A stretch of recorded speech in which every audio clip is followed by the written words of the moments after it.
There was once a man called RUHINYUZA who had 10 children. He had inherited enough land on which he grew crops to sustain his family. In those days, it was a custom for a man to have as many children as possible. In fact, couples who could not have more than 2 children were despised by the society. As more children were born, the family grew larger every year, such that in the end, his harvest could no longer satisfy their needs. The more the children grew older, the more the family grew poorer. One evening, after their evening meal, RUHINYUZA summoned all his children and told them, "My children, we do not have enough to eat, and I cannot expand our piece of land. Besides, your mother and I are too old to work for other people. This situation leaves us no other alternative except stealing." The whole family, after seriously considering any other available option, unanimously agreed to their father's suggestion, a fact that turned each family member into a thief. As soon as the decision had been made, RUHINYUZA hurriedly left the house.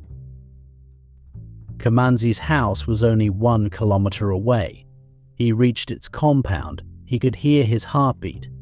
He thought that his chest would burst any time. He pressed it with his left hand while the other one held a spear. Cautiously, he approached the door. A loud snore confirmed that the family was deeply asleep. He waited a little bit and then stealthily opened the door. He tiptoed in and found that Kamanzi's wife had given birth to a baby that evening. The little baby and her mother were lying on a traditional mat in the living room. It was almost midnight. Suddenly, he heard a voice from above saying, "Welcome to the world, little girl. You will grow into a very beautiful girl and everybody will admire you before being killed by an elephant's tusk at a very young age." RUHINYUZA knew that it was the voice of God and felt a strong urge to challenge it. He changed his mind and decided, "Let me see whether God really tells the truth." He carefully went where the mother and the baby were sleeping, pierced his spear where he thought the baby was, and hurriedly left the house without taking anything.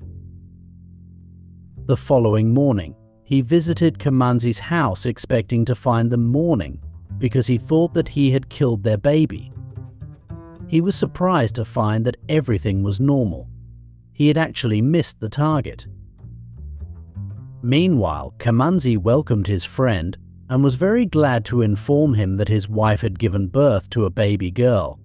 In disbelief, RUHINYUZA could see the happy mother affectionately cuddling her beautiful newborn.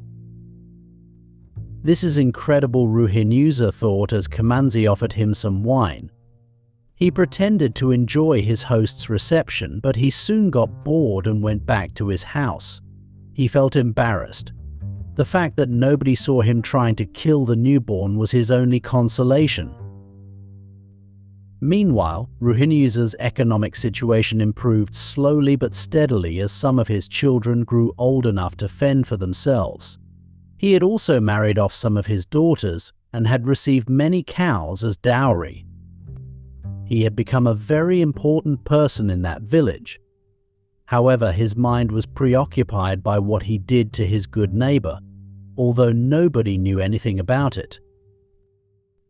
The secret kept haunting him as days, months, and years passed.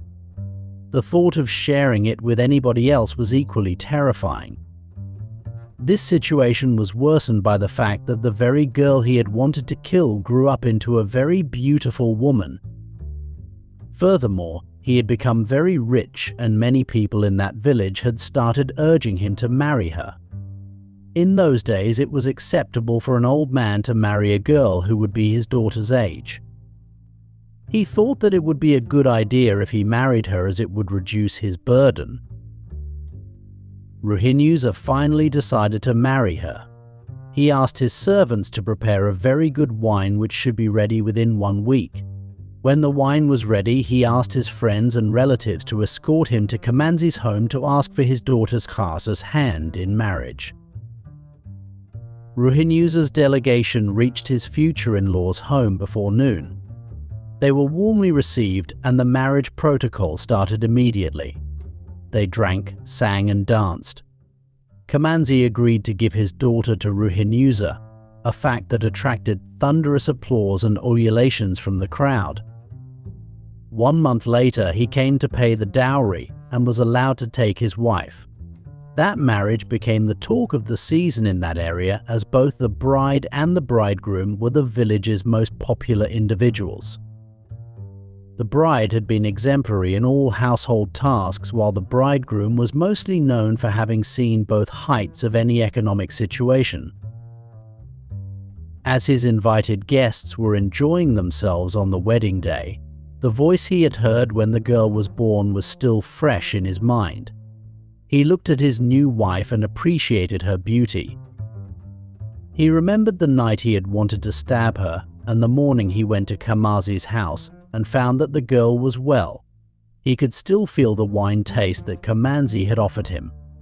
Then he started imagining how an elephant would one day pierce his beloved wife with its tusks. All this made him feel very sad. Will the elephant come all the way from the forest to this village just to end my wife's life? Will my wife leave the village to find the elephant in the forest? He asked himself. He could not find any answer. Everyone could see that RUHINYUZA looked sad, but no one dared to ask him. They preferred enjoying their wine.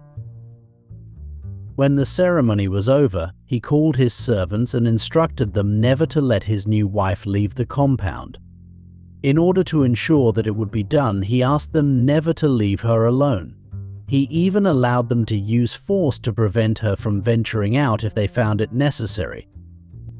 He thought that in case the elephant came, those men surrounding his wife would kill it before it did any harm to his wife. Then, he reassured himself and went about his usual business. The servants followed their master's instructions to the letter, and their work was not difficult as the woman proved to be extremely obedient. One day, while the young wife was basking in the early morning sun with her bodyguards, a stressed antelope dashed out of the nearby bush at lightning speed.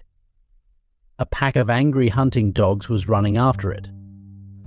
It was a very short but spectacular moment.